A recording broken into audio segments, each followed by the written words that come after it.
নমস্কাৰ সৰু সৰু ভাল লগা আকৌ এটা নতুন কাহিনী লৈ মই আপোনাৰ মোবাইল স্ক্ৰিনত আহি ভুমুকি মাৰিছোহি আশা কৰোঁ ভিডিওটো ভাল পাব আৰু যদি ভাল লাগে লাইক কমেন্ট শেয়াৰ কৰিবলৈ নাপাহৰিব আহকচোন আমি কাহিনীটো শুনি লওঁ এখন গাঁৱত তিনিজনী মহিলাই কুঁৱাপাৰত পানী তুলিবলৈ গৈছিলে মানে বহুতৰ ঘৰত ধৰ কিছুমান কুঁৱা নাথাকে বা পানী অসুবিধা তো বাহিৰত গৈ পেলাই কিছুমানে একেলগে মিলি পেলাই কাষত কলচি লৈ পানী তুলিবলৈ যায় আৰু তিনিজনী গ'ল তিনিগৰাকী যোৱাৰ পিছত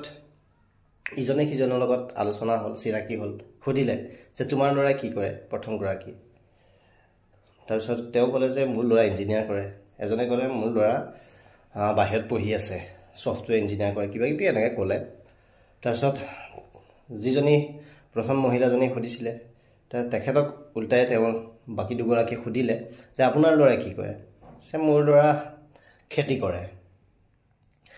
বাস সিমানতে কাহিনী শেষ তো তিনিগৰাকী আহিল তেওঁ যেতিয়া খেতি কৰে বুলি ক'লে তেওঁ একো মাত নামাতিলে আৰু তিনিগৰাকী নিজৰ নিজৰ পানী লৈ পেলাই ঘৰলৈ আহি আছে আহি থাকোঁতে তেনেকুৱাতে প্ৰথম যি দুগৰাকী মানুহে কৈছিলে যে মোৰ ল'ৰা ইঞ্জিনিয়াৰ কৰে মোৰ ল'ৰাই বাহিৰত পঢ়ি আছে সফটৱেৰ ইঞ্জিনিয়াৰ কৰে কিবা কিবি তো আহি থাকোঁতে সেই দুগৰাকী ল'ৰাৰ দুইটাই মুখামুখি হ'ল সেই বাহিৰত পঢ়া ল'ৰা দুটা তিনিগৰাকী মুখামুখি হ'ল তেনেকুৱাতে মাকলৈ চাই দুইগৰাকী মাকলৈ চাই পেলাই হাঁহিটো মাৰি পেলাই পাৰ হৈ গুচি গ'ল তাৰপিছতে অলপ দূৰ গৈ গৈ গৈ গৈ গৈ গৈ যেতিয়া খেতি কৰা মানুহজনীৰ ল'ৰাটো আহিল সন্মুখৰ ফালৰ পৰা ল'ৰাটো আহিল আহি পেলাই ক'লে অঁ মা তুমি পানী আনিবলৈ গৈছা মোকতো মাতি দিয়া হ'লে হয় তাৰপিছত মাকৰ পৰা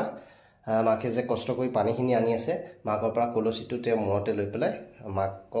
মাকটো আহি আছিল ন সি আগতে মাকতকৈ আগতে পাৰ হৈ গুচি গ'ল গতিকে কাহিনীটোৰ পৰা আপুনি কি শিকিলে সেইটো আপুনি মোক কমেণ্ট কৰি জনাব কিন্তু এটা কথা শিকিলোঁ শিক্ষাতকৈ সংস্কাৰ ডাঙৰ বস্তু ইঞ্জিনিয়াৰ কৰা দুগৰাকী হাঁহি মাৰি থৈ গুচি গ'ল কিন্তু খেতিয়কৰ ল'ৰাটোৱে সেই মাকৰ কষ্টকণ কিন্তু সহ্য কৰিব নোৱাৰিলে গতিকে মানুহক শিক্ষাও লাগে কিন্তু সংস্কাৰটো মানুহক শিকাব লাগে গতিকে এই কাহিনীটো পাই বহুতখিনি কথা শিকিবলৈ পালোঁ গতিকে আপুনি কি শিকিলে সেইটো মোক জনাব আৰু যদি ভাল লাগিছে লাইক কমেণ্ট শ্বেয়াৰ কৰি দিব ধন্যবাদ